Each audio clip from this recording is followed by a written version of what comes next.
వచనం. జయించువానిని నా దేవుని ఆలయములో ఒక స్తంభముగా చేసెదను. అందులో నుండి వాడు ఇక మీదట ఎన్నటికిని వెలుపలికి పోడు. మరియు నా దేవుని పేరును, పరలోకములో నా దేవుని యొద్ద నుండి దిగివచ్చుచున్న నూతనమైన యెరూషలేమను, నా దేవుని పట్టణపు పేరును, నా క్రొత్త పేరును వాని మీద వ్రాసెదను. చాలా ప్రార్థన చేసుకుంటాం. అత్యంత ప్రేమ, కృప, కనికరము కలిగిన మా తండ్రి, నీ మహాకృపను బట్టి వచనం వెంబడి వచనం నానా ఒక్కొక్క సంఘములో దాచబడిన సత్యములను మా ముందుంచుతున్నావు. ఆత్మీయంగా మేము అభివృద్ధి చెందటానికి, వాక్యపు వెలుగులో మా జీవితాలు సరిచేసుకోవటానికి నువ్వు ఇచ్చిన కృపను బట్టి వందనాలు చెల్లిస్తూ ఉన్నాం. నానా రావాల్సిన బిడ్డలు ఉన్నారు, వారి త్రోవలో ఉంటే త్వరగా తీసుకుని రండి. ఈ చివరి వచనములో ఈ ఫిలదెల్ఫియా సంఘములో దాచబడిన సత్యములను ఒక్కొక్కటి మా ముందుంచి ఆ రీతిగా జై జీవితం మేము ఈ లోకములో జీవించి ఈ 5 ఆశీర్వాదాలు పొందుకోవటానికి పాత్రులుగా చేయమని యేసు నామంలో ప్రార్థించి వేడుకొనిచున్నాము తండ్రి, ఆమేన్. అమ్మ, ఇక్కడ జయించిన వారికి 5 ఆశీర్వాదాలు పెట్టాడు. 1, దేవుని ఆలయములో ఒక స్తంభంగా పెడతా. 2, ఎన్నడూ కదలకుండా అక్కడ ఉంచుతా. 3, దేవుని పేరు పెడతా. 4, నూతన యెరూషలేము అన్న పేరు. 5, కొత్త పేరు. అంటే 5 వాగ్దానాలు మనం పొందుకోవాలంటే ఈ భూమి మీద జై జీవితం జీవించాలి. ఈ లోకంలో మొట్టమొదట మనుషుడు దేవునికి అవిధేయత చూపించడం వలన, పాపంలో పడిపోవటం వలన ఓటమి చెందాడు. ఇక్కడ ఓడిపోయిన ఆదాము, కడపటి ఆదామైన యేసుక్రీస్తు ప్రభుల వారు భూమి మీదకి వచ్చి వేట్లో ఓడిపోయాడో వాటన్నిటిని కూడా జయించి ఆ జయముతో కూడిన స్థలాన్ని మనకిచ్చి, నేను లోకాన్ని జయించే, మీరు కూడా జయించాలి. ఈ భూమి మీద జయించవలసినవి ఏమిటి? 1, చాలాసార్లు మనం ఏమంటాం, మన ఎదుటోడు శత్రువు, మన పొరుగింటోడు శత్రువు అంటారు. కొంతమంది స్త్రీలకు అత్త శత్రువు. మన శత్రువు ఎవరో తెలుసండి? మన శరీరమే ప్రధానమైన శత్రువు. ఈ శరీరం ఎప్పుడు కూడా దేవుని వాక్యానికి లోబడదు, ఆత్మకు లోబడదు. కనుక ఈ శరీరాన్ని నువ్వు జయించాలి. ఎలాగా? భక్తుడైన పౌలు అంటున్నాడు, ఇతరులకు సువార్తను ప్రకటించి నేనెక్కడ భ్రష్టుడిని అయిపోతానా అని నలగ కొట్టుకొని నా శరీరాన్ని వశపరుచుకుంటున్న 1 కొరింథీ 9:27.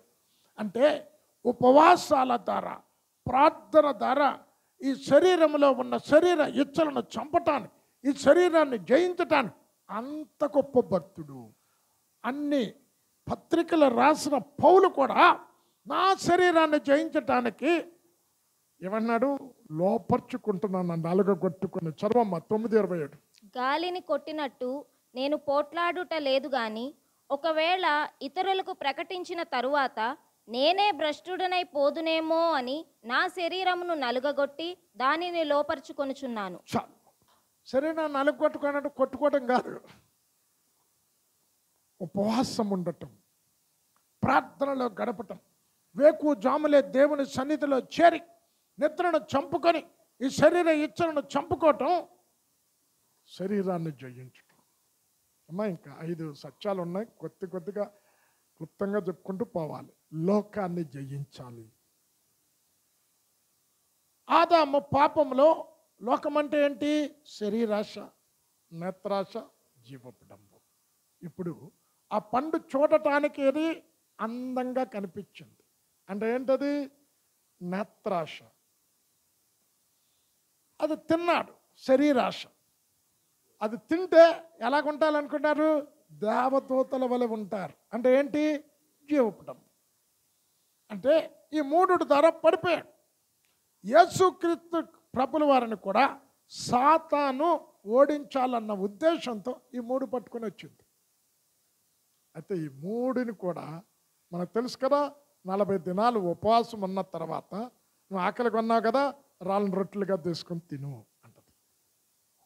తర్వాత ఈ లోకమంతా చూపించి నాకు నమస్కారం చేయి, ఈ లోకం అంతా నీకు ఇచ్చేస్తాను అన్న. 3 జీవపడంబం అంటే ఏంటి? నువ్వు దేవుని కుమారుడివైతే ఎత్తైన పర్వతం మీద నుండి కిందకు దిగు, దేవదూతలు వచ్చి నీ పాదాలకు రాయి తగలకుండా ఎత్తుకుంటాయి. ఈ 3 కూడా వాక్యము ద్వారా, ఉపవాసము ద్వారా, ప్రార్థన ద్వారా జయించాడు. ఇక్కడ కూర్చున్న మనం లోకాన్ని జయించాలి. 3 సాతానును జయించాలి. ఎలాగా? ఒక వ్యక్తి సాతానును జయించాలంటే క్రీస్తు రక్తములో కడగబడాలి. కడగబడిన గుర్తులు నీలో ఉండాలి, వాక్యము నీలో ఉండాలి. గొర్రె పిల్ల రక్తమును బట్టి, తామిచ్చిన సాక్ష్యమును బట్టి వాటిని జయించితిరి. ప్రకటన 12:10. 9 గొర్రె పిల్ల రక్తమును బట్టి 11 వారు గొర్రెపిల్ల రక్తమును బట్టి తామిచ్చిన సాక్ష్యమును బట్టి వానిని జయించి ఉన్నారు గాని. అమ్మ ఇప్పుడు ఇక్కడ కూర్చున్న మీరు అందరిలో రక్తంలో కడగబడ్డారు కదమ్మా. రక్తము ఉండాలి. మీకు చాలాసార్లు చెప్పాను, రక్తం మీలో నిలవ ఉండాలి. రక్తము నిలవ లేకుండా రక్తస్రావం కలిగిన స్త్రీ ఏమైంది? నేను చాలా దినాల క్రితం ఈ రక్తస్రావం కలిగిన స్త్రీ సంఘంతో పోల్చి వాక్యం చెప్పే ఒక ఆదివారం. స్త్రీ సంఘానికి సాదృశ్యం కదా. రక్తం పోయింది. 12 సంవత్సరాలు అనేక వైద్యులు తిరిగింది, ఎక్కడ కూడా రక్తం నిలపలేడు. అంటే పాపం చేస్తే, శరీర ఇచ్చను నీలో ఉంటే, కోపం ఉంటే, అగ్రహం ఉంటే ఏమవుతుంది? ఏసే రక్తం వెళ్ళిపోతుంది బయటికి. కొన్నిసార్లు మనం అంటాం కదా, కోపం వస్తే చూడండి ఎలాగుంటుందని. అంటే కోపపడి కానీ సూర్యుడు అస్తమించేలోపు కోపం పోవాలి. అంటే కోపము, అగ్రహము, దుష్టత్వము, నీ నోట బూతులు వీటన్నిటిని విసర్జించండి అని చెప్పాడు. కనుక ఇవి నీలో ఉంటే ఏంటి? యేసు రక్తం నీలో నుంచి వెళ్ళిపోతుంది.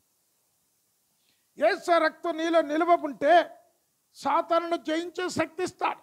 సాక్ష్యాన్ని బట్టి, వాక్యాన్ని బట్టి అపవాదిని జయించాలి. ఇప్పుడు వీటిని జయిస్తే ఏంటనంట? స్తంభంగా నిలబెడతాను అంటే స్తంభం దేన్ని చూపెడుతుంది? 1 స్తంభం కదలదు. ఇప్పుడు ఇక్కడ స్తంభం ఉంది, ఈ స్తంభం కదులుతుందమ్మా అంటే చదవమ్మా. 1 కొరింథీ 15:58 ప్రభువునందు మీ ప్రయాస వ్యర్థము కాదని ఎరగను, మీరు కదలని వారును స్థిరులను అనే కార్యాభివృద్ధి ఎందు. అమ్మా చదువమ్మా. కాగా నా ప్రియ సహోదరులారా, మీ ప్రయాసము ప్రభువునందు వ్యర్థము కాదని ఎరిగి స్థిరులను కదలని వారును ప్రభువు కార్యాభివృద్ధి యందు ఎప్పటికీ ఆసక్తులునై ఉండుడి. చాలు అమ్మ. ఎలాగుండమన్నాడు? కదలకుండా. ఇప్పుడు కొన్నిసార్లు అమ్మ ఎబ్రీ 12 పట్టుకో అమ్మ. కొన్నిసార్లు మనం కదిలిపోతాం. ఇప్పుడు చూడండి, ఉద్యోగ సభలు పెట్టామనుకో, అబ్బో గొప్ప ఉద్యోగ సభలు అయిపోయాయి అనుకో. ఎలాగా? ఇప్పుడు ఒక టైర్ ఫుల్ గాలి పెట్టి పంచర్ అయిందనుకో, బుస్ మొత్తం బద్దగా అంతే బాబు. ఉద్యోగ సభల్లో ఊగిపోయావు. ఇప్పుడు ఏంటి అంటే చిన్న సమస్య వచ్చినా, చిన్న కష్టం వచ్చినా కదిలిపోతే నిన్ను స్తంభంగా దేవుడు నిలబెట్టడం. ఎన్ని కష్టాలు వచ్చినా, ఎన్ని శ్రమలు వచ్చినా, వ్యాధులు వచ్చినా, మరణం సంభవించినా క్రీస్తు కొరకు కదలకుండా స్థిరంగా ఉండాలి. అమ్మ మనందరికీ తెలుసు, యోబు తూర్పు దేశం అంతట్లో ధనవంతుడు. అమ్మ ధనవంతుడు చేసింది ఎవరు? దేవుడే. ఎక్కడుంది? సామెతలు 10:22 ఉంటుంది. నరుని కష్టము వలన ఆశీర్వాదము ఎక్కువ కాదు కానీ యెహోవా ఆశీర్వాదం ఐశ్వర్యమునిచ్చును. అంటే ఆశీర్వదించింది దేవుడు. ఆశీర్వదించినప్పుడు, పనివారు ఉన్నప్పుడు, తూర్పు దేశం అంతట్లో మిక్కిలి పేరు ప్రఖ్యాతలు ధనవంతుడిగా కలిగినప్పుడు అబ్బో యోబు భార్య తగస్థుతించింది. ఇప్పుడు కష్టాలు వచ్చాయి, శ్రమలు వచ్చాయి, వ్యాధులు చిల్లపెంక పెట్టుకు గీక్కున్నాడు. కదిలిపోయింది యోబు భార్య. ఇంకేంటి, ఇంకా భక్తిని విడిచిపెట్టవా, ఇంకా యథార్థతను విడిచిపెట్టవా? చూడండి, భక్తిని విడిచిపెట్టమంటుంది, యథార్థతను విడిచిపెట్టమంటుంది, దేవుణ్ణి దూషించి చావు. చదవమ్మ, అది అలాగే ఉంచి యోబు 2:10 అనుకుంటా. చూడండి, అంత మంచి భార్య. కొంతమంది భార్యలు ఎలాంటి ఉంటారు. ఇంకా దేవుడేంటి ఆ బాబు ఇన్ని శ్రమలు పడుతున్నా తీసే, నీ భక్తి నీకేం చేసింది? ఇంత భక్తి కలిగి మడిగట్టుకొని కూర్చున్నా, ఏమిచ్చింది నీకు? వ్యాధులు ఇచ్చింది, సమస్యలు ఇచ్చింది, ఆర్థిక ఇబ్బందులు ఇచ్చింది. ప్రతి కూడికి వెళ్తున్నావు కదా, ప్రతి ఆదివారం మందిరానికి వెళ్తున్నావు, ప్రతి బైబిల్ స్టడీకి మందిరానికి వెళ్తున్నావు, ఏంటి నీకు కష్టాలు అని భక్తి లేని వారు మాట్లాడతారు. చదువమ్మ 2:10. 2:9. అతని భార్య వచ్చి, నీవు ఇంకనూ యథార్థతను వదలకయుందువా? దేవుని దూషించి మరణము కమ్మనెను. చాలా బా, ఎంత మంచి భార్య అండి. దేవుణ్ణి దూషించి ఏమంటుంది? యథార్థతను విడిచిపెట్టి చావు. కొన్నిసార్లు దేవుడు శ్రమలలో గుండా తీసుకెళ్తాడు. ఎందుకో తెలుసా? పరీక్ష లేనిదే ప్రమోషన్ లేదండి. నేను ఆఫీసర్ టెస్ట్ రాయను కానీ ఆఫీసర్ అవ్వాలి అంటే ఎలాగవుతారండి? నేను ఇంటర్ పరీక్ష రాయను ఇంజనీరింగ్లో జాయిన్ అవ్వాలంటే ఎలాగవుతాడు? పరీక్ష ఉంటేనే కదా ప్రమోషన్. అంటే దేవుడు కొన్నిసార్లు కొలిమిలో గుండా నిన్ను తీసుకెళ్తాడు. ఎందుకు? నిన్ను కాల్చాలని కాదు, నీకు మెరుగుదిద్దాలని. అగ్ని నిన్ను కాల్చదు, అగ్ని నిన్ను నాశనం చేయదు, నిన్ను మెరుగుదిద్దుతా అని అంటున్నాడు అపొస్తలుడైన పౌలు 12వ అధ్యాయం ఎబ్రీ 26వ వచనంలో. ఇంకా కొంతసేపు నిన్ను చలిస్తాను, నిన్ను కదిలింపజేస్తాను. 12:26 ఎబ్రీ. అప్పుడు ఆయన శబ్దము భూమిని చలింపచేసెను గాని ఇప్పుడు నేను ఇంకొకసారి భూమిని మాత్రమే కాక ఆకాశమును కూడా కంపింపచేతును అని మాట ఇచ్చి ఉన్నాడు. చదువమ్మ 28 వరకు.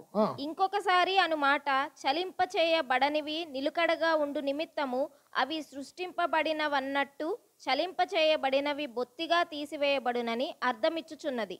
అందువలన మనము నిశ్చలమైన రాజ్యమును పొంది దైవకృప కలిగి ఉందము. ఇంకేమన్నాడు? నువ్వు స్థిరంగా ఉంటాను, నిశ్చలంగా ఉంటాను, కదిలిస్తాను. నువ్వు కదిలిపోయావు అనుకో, నువ్వు స్తంభంగా ఉండు. స్తంభము కదలనిది. 2, స్తంభం స్థిరమైనది. భక్తి జీవితంలో స్థిరత్వం కలిగి ఉన్న వ్యక్తిని స్తంభంగా నిలుపుతా. చాలా మంది ప్రారంభంలో బాప్తిసం తీసుకునేటప్పుడు అబ్బో ఇవన్నీ వాగ్దానాలు చేస్తారు. ఇప్పుడు చూడండి, కొంతమంది బాప్తిసం తీసుకునే వాళ్ళు రాలేదు ఇంతవరకు. అమ్మో, ప్రతి ఆదివారం మందిరంకి వస్తా, ప్రతి బైబిల్ స్టడీకి మందిరంకి వస్తా, ప్రతి శుక్రవారం ప్రార్థనకు వస్తా అంటే ప్రారంభంలో ఎన్నో ప్రమాణాలు, ఎన్నో వాగ్దానాలు, భక్తిలో ఎదగాలి. వాక్యం ప్రతిరోజు 2-3 అధ్యాయాలు చదువుతారు. ఒక వారం, ఒక 4 రోజులు తర్వాత అంటే స్థిరత్వము లేనిది. ఈరోజు నిన్ను స్తంభంగా దేవుడు నిలపాలంటే స్థిరమైన భక్తి, నీ విశ్వాసం స్థిరంగా ఉండాలి, నీ ప్రార్థన స్థిరంగా ఉండాలి. కొన్నిసార్లు ప్రార్థన రోజుకి 3 సార్లు చేస్తాను అని ఒప్పుకుంటాం, ఒకసారి కూడా చేయదు. ఎందుకు? స్థిరత్వం లేదు. నీ మాటలో స్థిరత్వం లేదు, నీ ప్రార్థనలో స్థిరత్వం లేదు, నీ వాక్య జ్ఞానంలో స్థిరత్వం లేదు, దేవునికి మందిరం వచ్చేట్లో స్థిరత్వం లేదు. కదిలిపోయే జీవితం. ఇక్కడ స్తంభం దేనికి సాదృశ్యం? స్థిరమైనది, కదలనిది, స్థిరమైనది. 3వది భారము భరించేది. ఇప్పుడు చూడండి, పిల్లర్ల స్తంభం లేకపోతే మొత్తం కూలిపోతాయి. అంటే ఓ బిల్డింగ్ బరువంతా కూడా స్తంభం మోస్తారు. అందుకే సోల్మన్ దేవాలయాన్ని కట్టినప్పుడు 2 స్తంభాలు పెట్టాడండి. యాకీను, బోయజు అని 2 స్తంభాలు పెట్టాడు. అంటే ఈ 2 స్తంభాలు యెరూషలేము దేవాలయాన్ని అంతా మోస్తూ ఉన్నాయి. చదవమ్మ, ప్రకటన 2వ అధ్యాయము 3వ వచనంలో, నా నామము నిమిత్తం భారము భరించేవు అలియలేదు. చదవమ్మ. నీవు సహనము కలిగి నా నామము నిమిత్తము భారము భరించి చాలు. అంటే ఈ స్తంభం భారాన్ని భరించే సేవకుడుగా సంఘంలో ఉన్న విశ్వాసుల భారాన్ని భరించే వ్యక్తిగా ఉండాలి. అందుకే ప్రధాన యాజకుడు ఛాతి మీద ఏముండే 12 గోత్రాల పేర్లుండే. అంటే ఈ 12 గోత్రాల పేర్లు ప్రధాన యాజకుడు భుజం మీద మొయ్యాలి. అంటే సంఘంలోకి వచ్చిన విశ్వాసులు దశంభాగం తీసుకోవటమే కాదండి, వారి కష్టం వచ్చినప్పుడు, సమస్య వచ్చినప్పుడు, వ్యాధి వచ్చినప్పుడు ఆ సమస్య నీ సమస్యగా భావించాలి, ఆ వ్యాధి నీ వ్యాధిగా భావించాలి, ఆ కష్టం నీ కష్టంగా భావించి వారు సమస్య నుంచి విడుదల పొందే వరకు, బాధ నుండి స్వస్థత నెమ్మది పొందే వరకు, అనారోగ్యం నుండి స్వస్థత పొందే వరకు వారి కొరకు వారి భారాన్ని మోసే వ్యక్తిగా నువ్వు ఉండాలి. 12 పేర్లు అక్కడ ఉన్నాయి. అంటే చూడండి, పెళ్ళికి వెళ్ళకపోయినా పర్వాలేదు, విందు జరిగే స్థలానికి వెళ్ళకపోయినా పర్వాలేదు, కష్టంలో ఉన్నప్పుడు వారు పిలవాల్సిన ప్రశ్న లేదు. కొన్నిసార్లు విశ్వాసులు ఏమంటారు తెలుసా?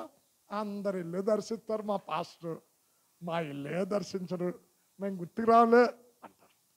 చూడండి, మీరు సుఖంగా ఉన్నప్పుడు పాస్టర్ మిమ్మల్ని దర్శించకపోయినా పర్వాలేదు, కానీ మీరు కష్టంలో ఉన్నారని తెలిసి, అనారోగ్యంతో ఉన్నారని తెలిసి, సమస్యలు ఇరుకులు ఇబ్బందులతో ఉన్నారని తెలిసి అప్పుడు గనక కాపరి నిన్ను దర్శించకపోతే సరైన కాపరి కాదా? అందుకే నేను ఎప్పుడే ఎవరైనా అనారోగ్యం ఉన్నా వ్యాధి ఉన్నా తెలిసింది అంటే వెంటనే సమయం చేసుకొని వెళ్తాం.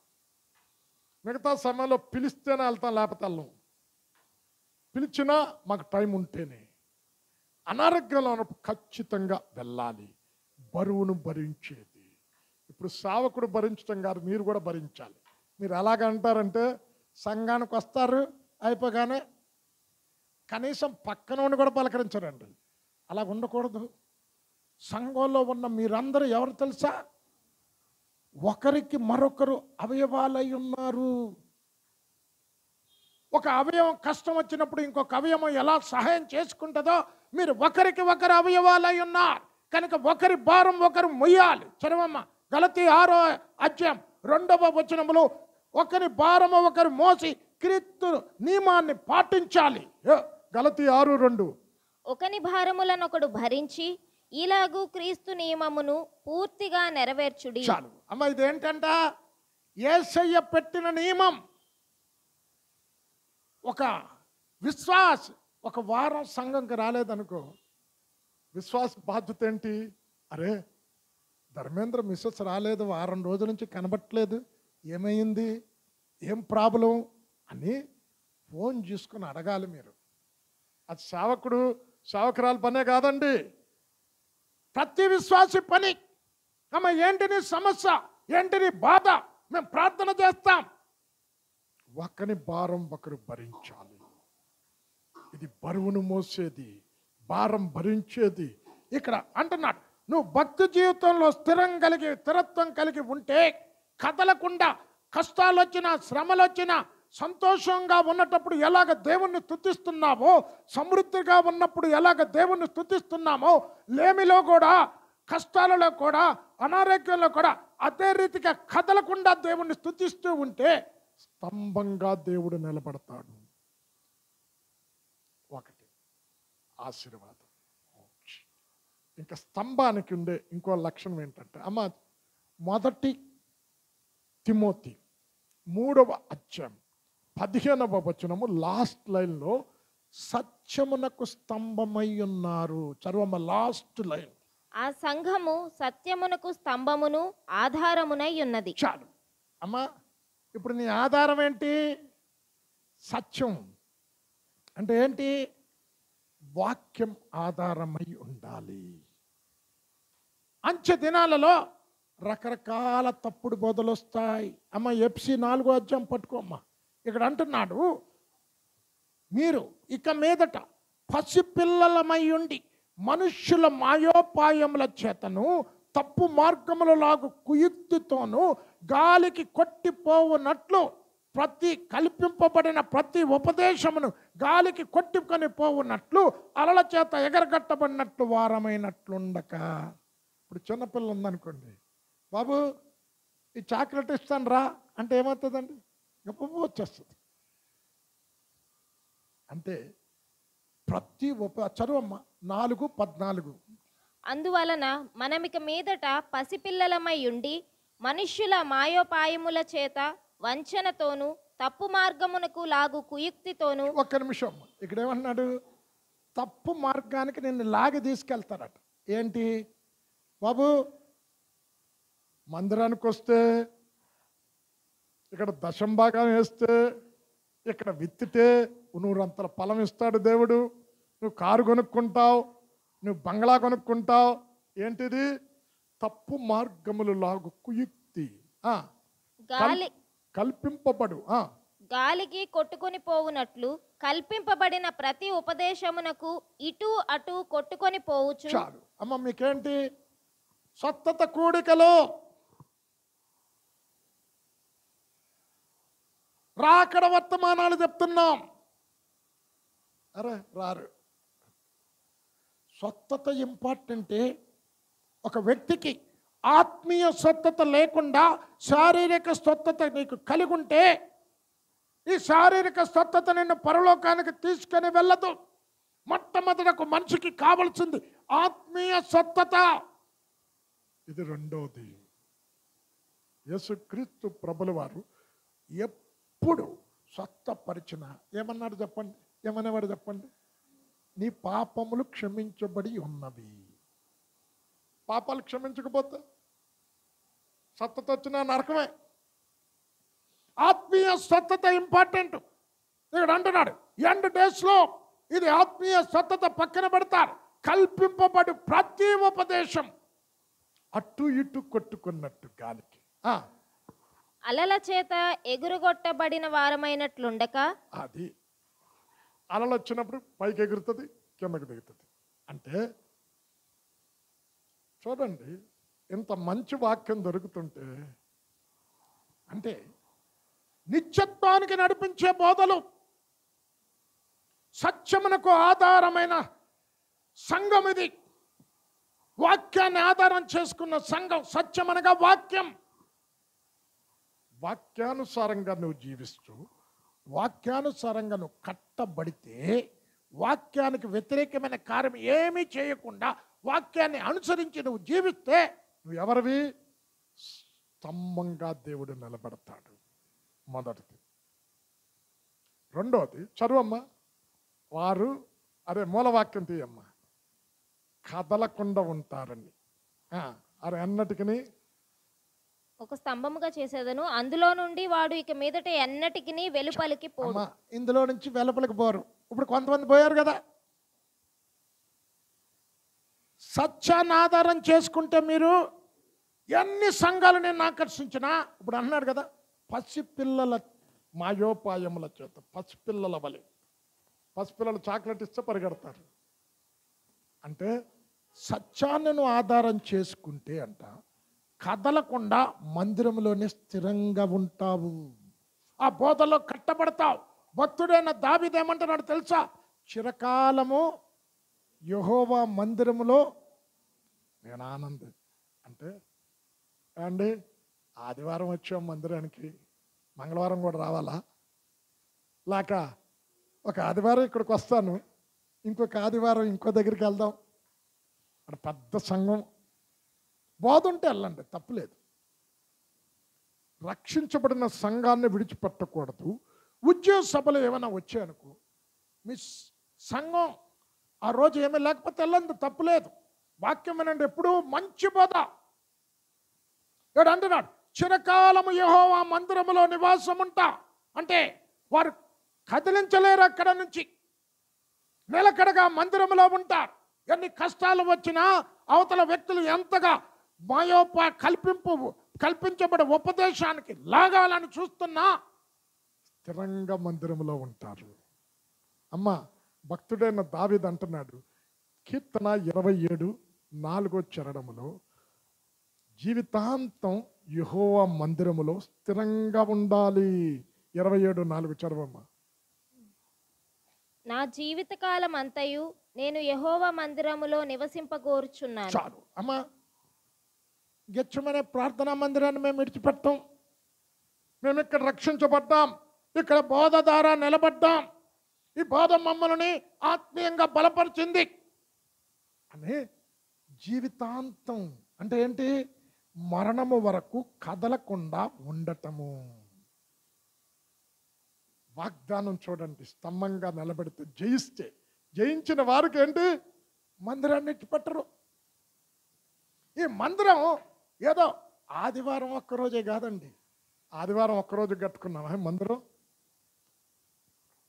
ఆదిమ సంఘం ప్రతిరోజు కూడుకున్నారు. చదువమ్మ, అపోస్తుల కార్యం 5వ అధ్యాయం చివరి వచనం.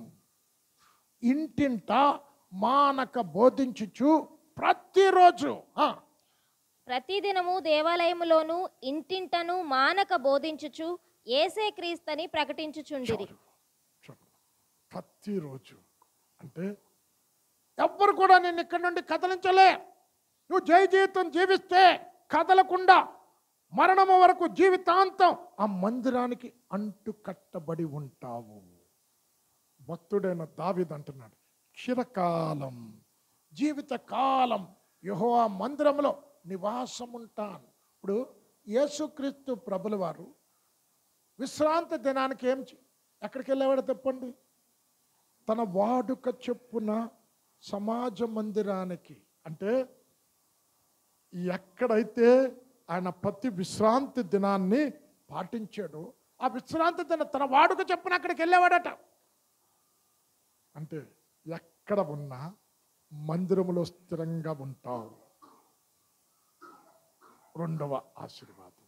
3వ ఆశీర్వాదం, దేవుని పేరు ఆయనకు పెడతాడు. చదవమ్మా.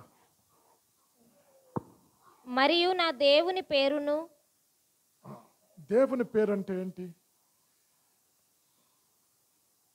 దేవుని పేరు అంటే ఇక మీదట దేవుని కొరకు తప్ప నీ కొరకు నువ్వు పని చెయ్యవు.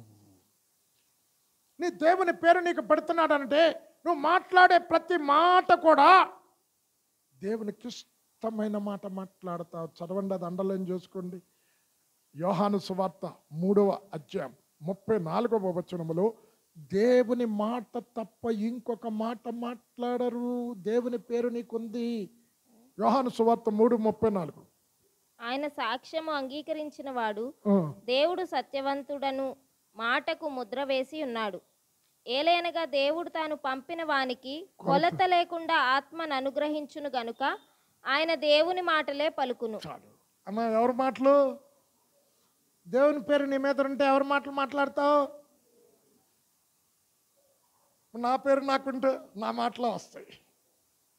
అంటే భక్తుడైన పౌలు, నేను క్రీస్తుతో కూడా సిలువ వేయబడి ఉన్నాను, ఇక జీవించేవాడను నేను కాదు, ఎవరంట? క్రీస్తే నా యందు జీవిస్తున్నాడు. అంటే దేవుని పేరు అతని మీద రాయబడింది. అంతకు మునుపు ధర్మశాస్త్రం కొరకు జీవించాడండి. ఇప్పుడు కృప ద్వారా రక్షించబడిన పౌలుగా దేవుని మాటలు తప్ప ఇంకొక మాటలు మాట్లాడలే. జీవించడం దేవుని కొరకే జీవిస్తా, మరణిస్తే కూడా దేవుని కొరకే. అమ్మ, దండలం చేసుకోండి. రోమా 14:7లో ఇక జీవించుకోడు తన కొరకు కాగా తన నిమిత్తం ప్రాణం పెట్టు దేవుని కొరకు అంటాడు. రోమా 14:7 అనుకుంటా. మనలో ఎవడును తన కోసమే బ్రతుకడు, ఎవడును తన కోసమే చనిపోడు. మనం బ్రతికినను ప్రభువు కోసమే బ్రతుకుచున్నాము, చనిపోయినను ప్రభువు కోసమే చనిపోవచ్చున్నాము. అమ్మ, ఇప్పుడు దేవుని పేరు నీ మీద ఉంటే నువ్వు మాట్లాడే ప్రతి మాట దేవుని మాటే, నువ్వు చేసే ప్రతి పని దేవుని కొరకే. అలాగని పని చేయొద్దని కాదు. పని చేయకపోతే తిండి ఎక్కడి నుండి వస్తుంది?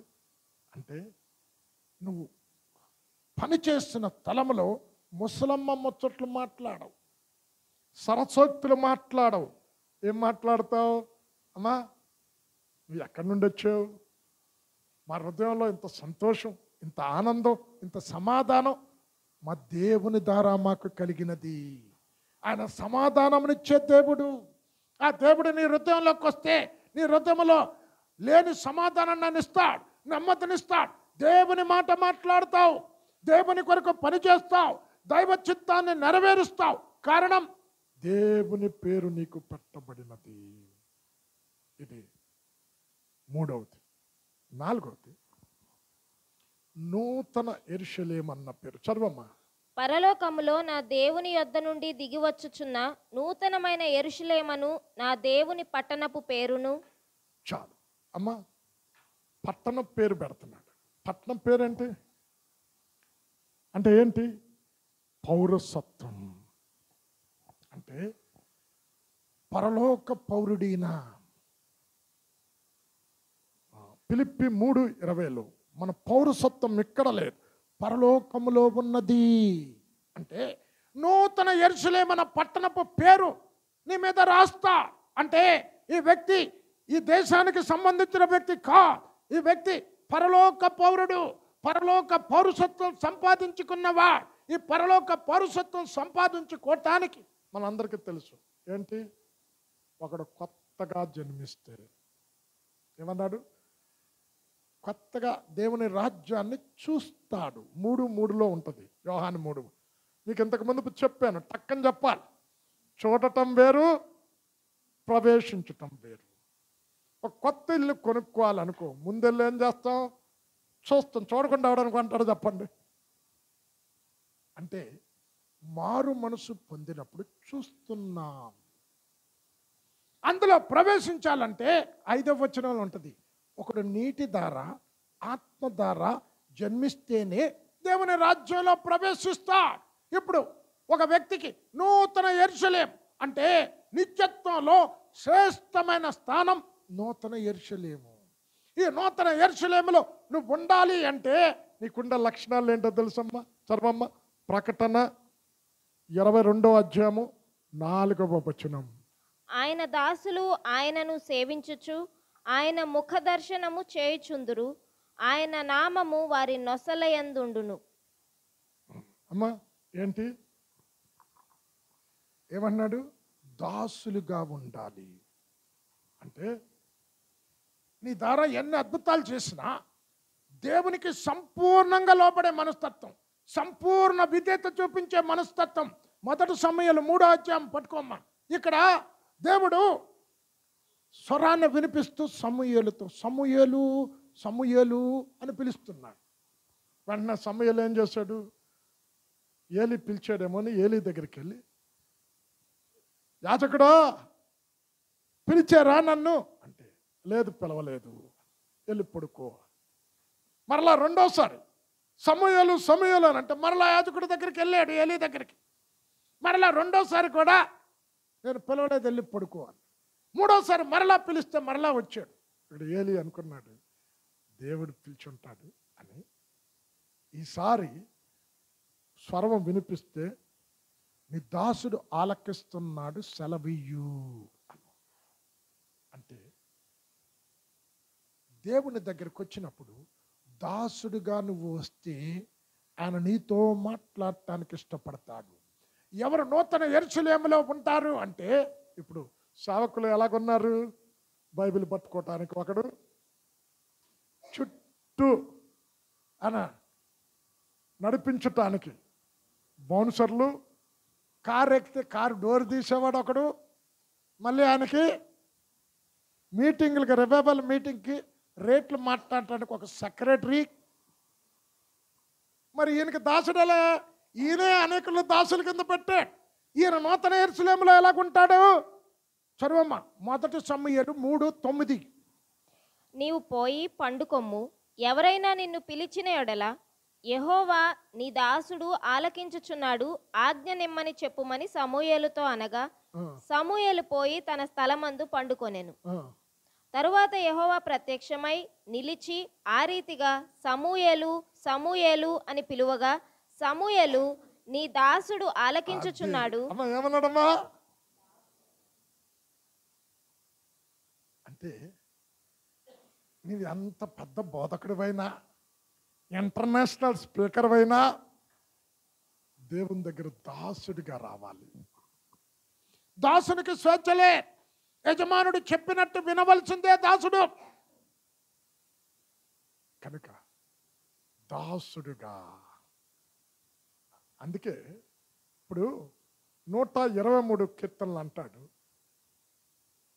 దాసుడు యజమాను తట్టు, దాసురాలు యజమానుల రాలు తట్టు కరుణించేటంత వరకు అలాగే చూస్తూ ఉండాలట. చదవమ్మ 123 సంకీర్తన 2వ చరణం.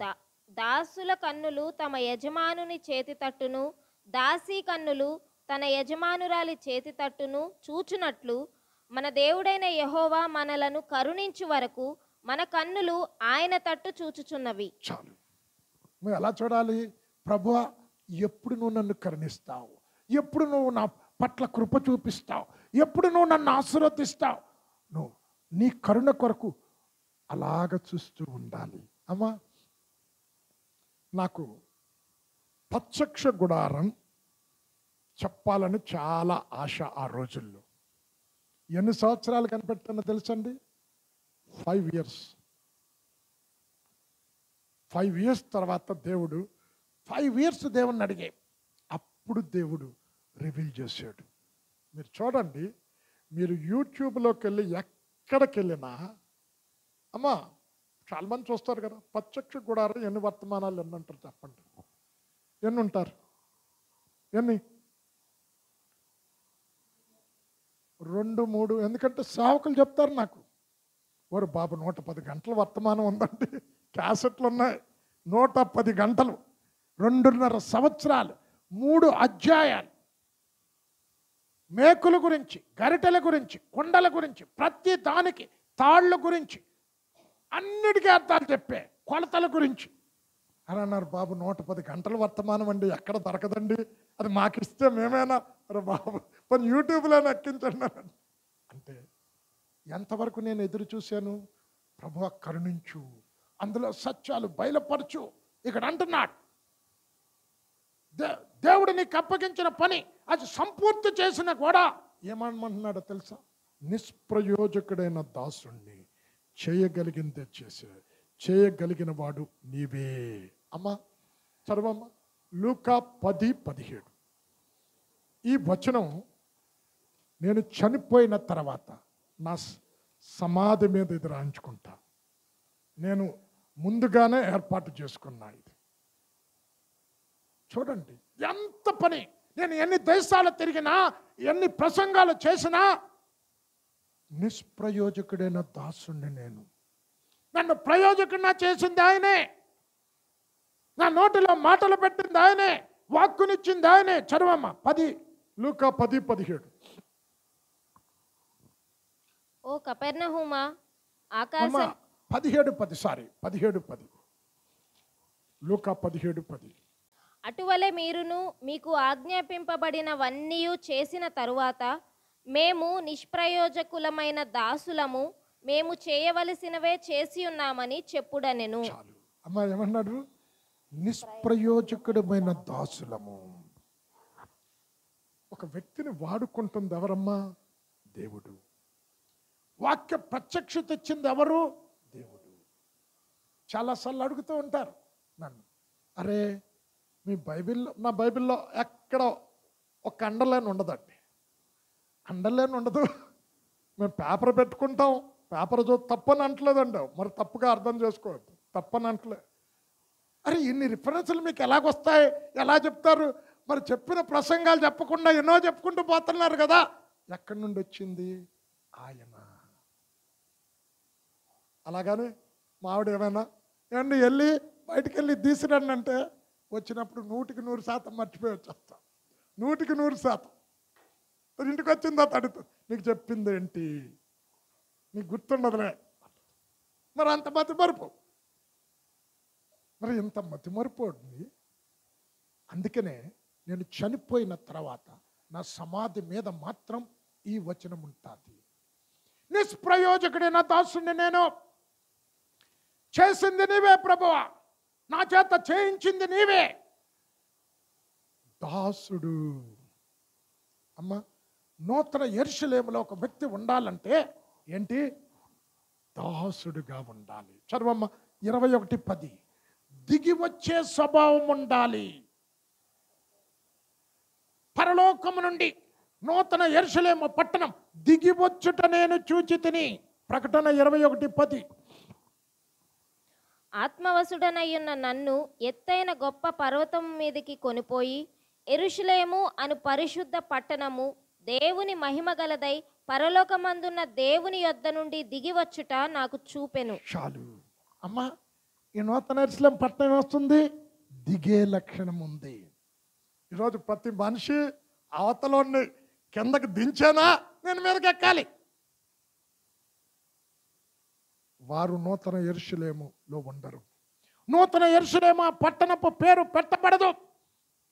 ఆ నూతన యెరూషలేము పట్టణపు పౌరుషత్వం పొందుకోవాలంటే దిగి వచ్చే లక్షణం ఉండాలి.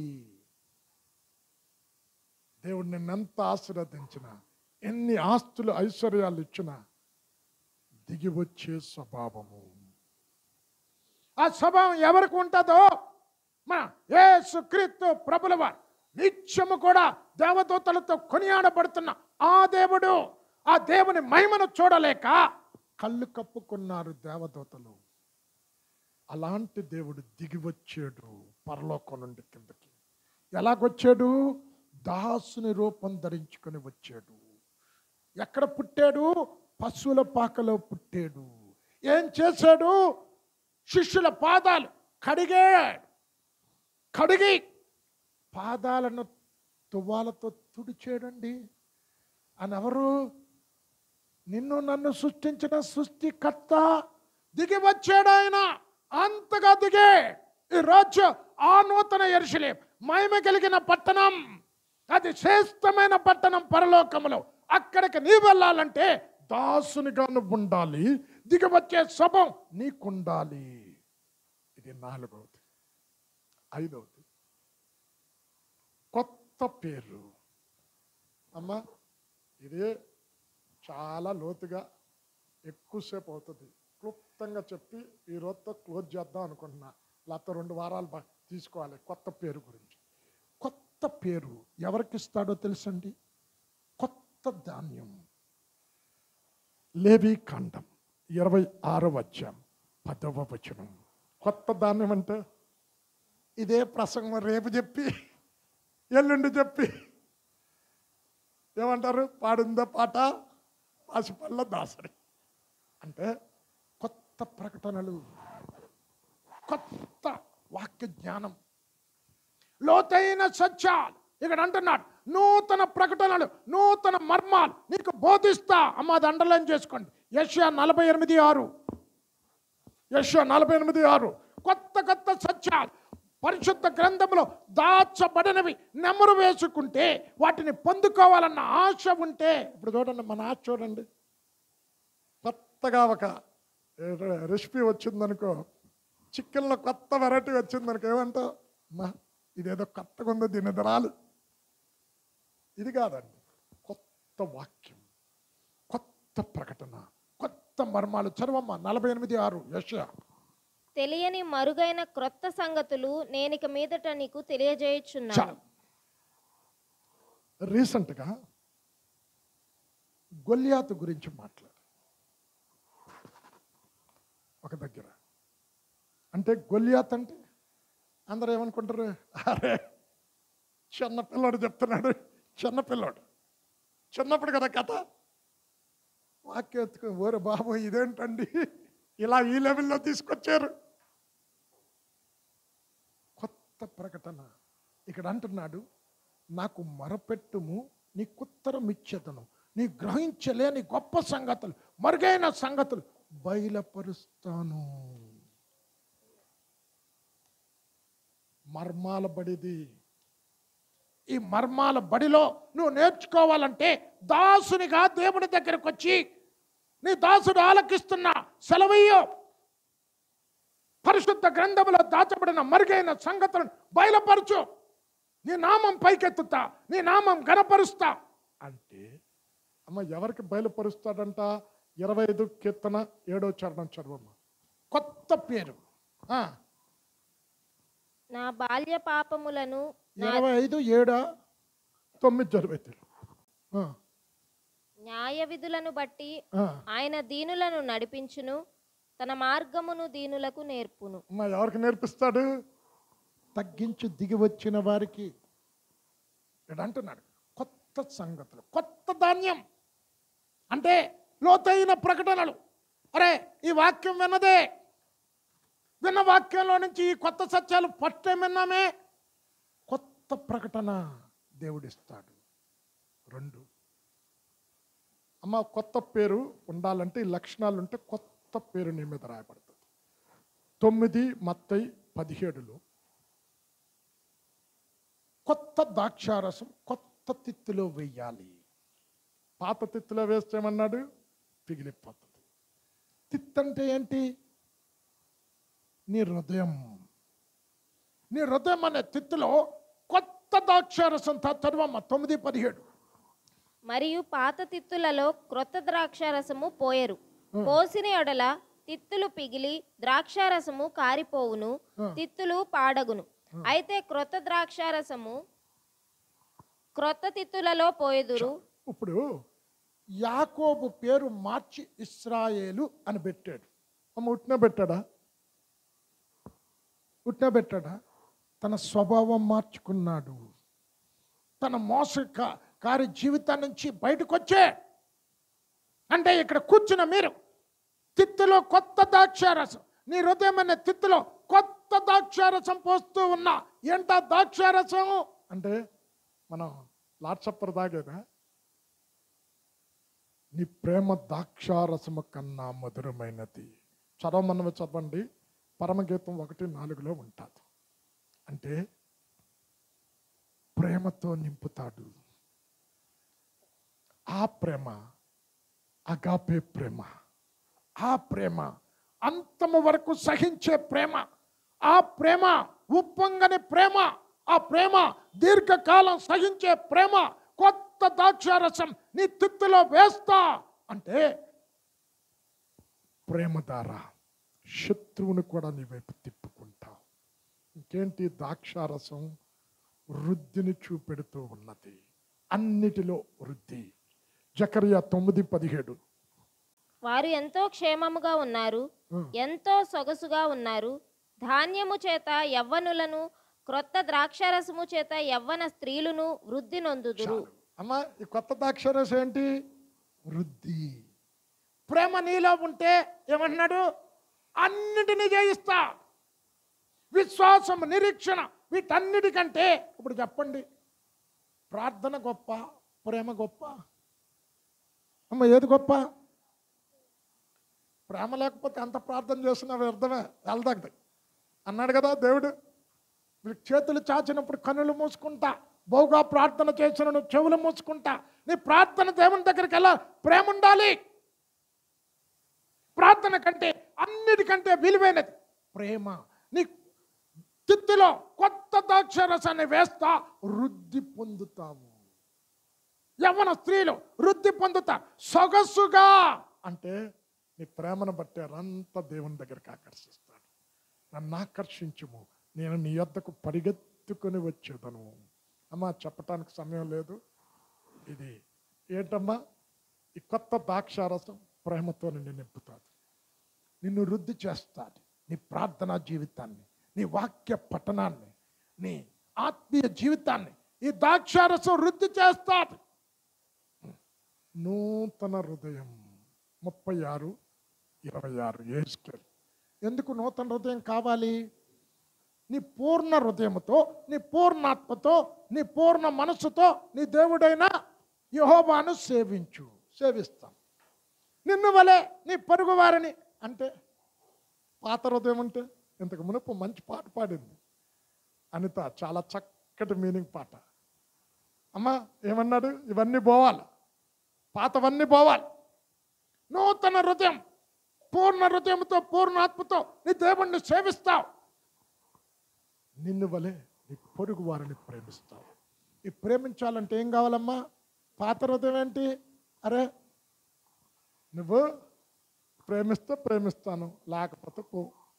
అది పాత హృదయం. నువ్వు ఈ చంప మీద కొడితే 2 చంపలు వాయించటం పాత హృదయం. కొత్త హృదయం ఏంటి?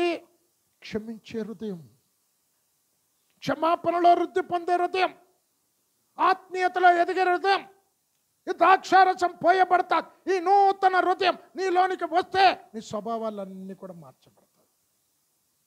నూతన ఆత్మ. చదవమ్మా, యేస్కేలు 11:19. యేస్కేలు 11:19.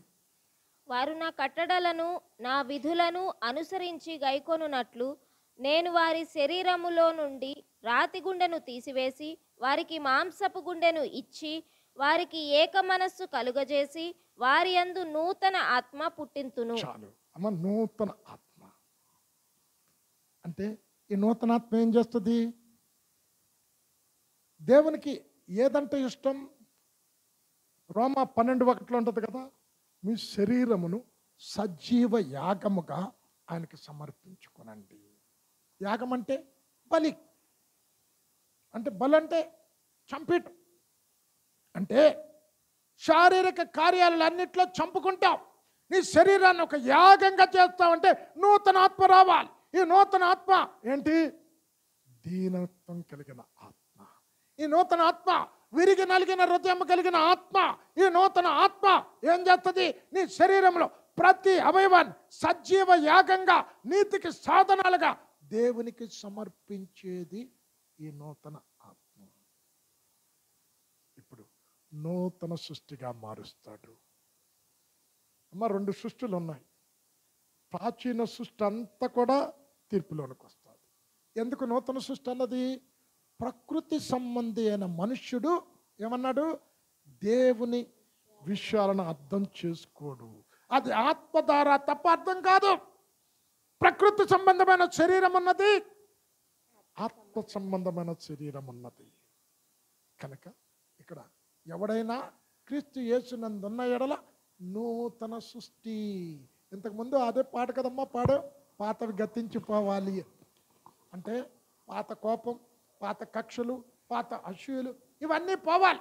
పాత స్వభావం ఇవన్నీ పోవాలి. నూతన సృష్టిగా నువ్వు మార్చబడితే అప్పుడు నూతన పేరు వస్తుంది. ఆ పేరు రాయబడిన వారికి తప్ప ఎవ్వరికీ తెలియదు. చివరిగా ఒక్కడు చదువు, ప్రకటన 19:12. వ్రాయబడిన ఒక నామము ఆయనకు కలదు, అది ఆయనకే గాని మరి ఎవనికిని తెలియదు. కొత్త పేరు ఉందా లేదా? ఓకే, ఆయనకే తప్ప రాయబడిన వారికి ఇంకెవ్వరికి ఉండదు.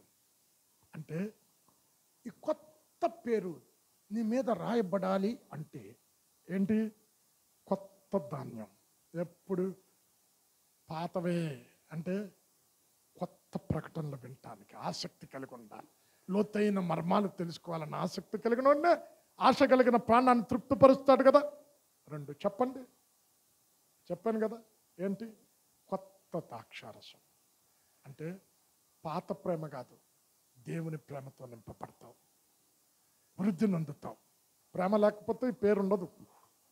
3 19:12 ప్రకటన 3 నూతన హృదయం. నూతన హృదయం రాగానే దేవుని ప్రేమిస్తావు, పొరుగువాన్ని కూడా ప్రేమిస్తావు.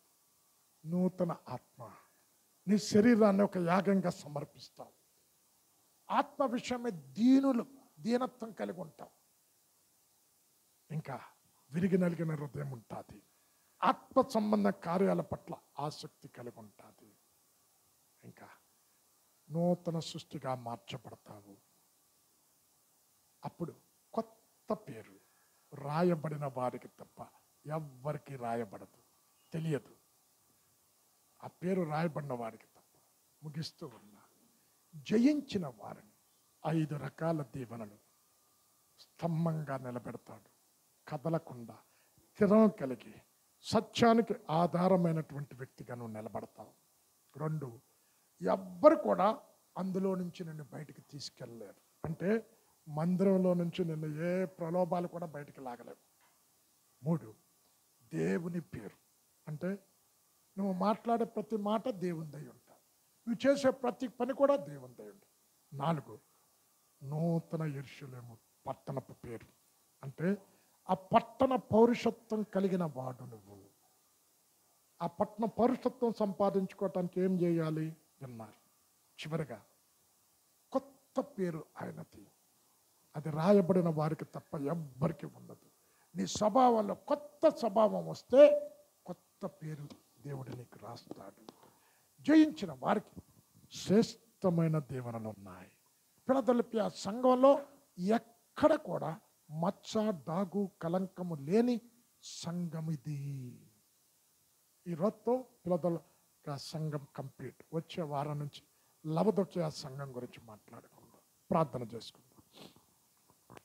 అత్యంత ప్రేమ, కృప, కనికరము కలిగిన మా తండ్రి, ఈ ప్రత్యేక సాయంకాల దినం ఫిలదెల్ఫియా సంఘంలో చివరి వచనంలో దాచబడిన 5 వాగ్దానాలు మా ముందుంచావు. మేము జయ జీవితం జీవిస్తే శ్రేష్టమైన స్థలములో ఉంటామని, పరలోకములో మహామహిమ కలిగిన తేజస్సు కలిగిన స్థలం నూతన యెరూషలేము. ఆ యెరూషలేము పట్టణపు పేరు మాకు రాస్తావు. నీ కొత్త పేరు నా మీద రాయబడి ఉంటా అని నీ వాక్యం ద్వారా వివరించావు తండ్రి. వీటిని పొందుకోవటానికి కావలసిన అర్హతలు కూడా మా ముందుచ్చావు. ఆ రీతిగా మేము జీవించుటకు నీ కృప దయచేయండి. తిరిగి నీ ప్రియబిడ్డలు వారి గృహాలకు వెళుతూ ఉంటుండగా క్షేమంగా తీసుకుని వెళ్ళండి. మరలా వచ్చే బైబిల్ స్టడీకి ప్రార్థనాపూర్వకంగా రావటానికి నీ కృప చూపించి నడిపించమని యేసు నామంలో ప్రార్థించి వేడుకొనుచున్నాము తండ్రి.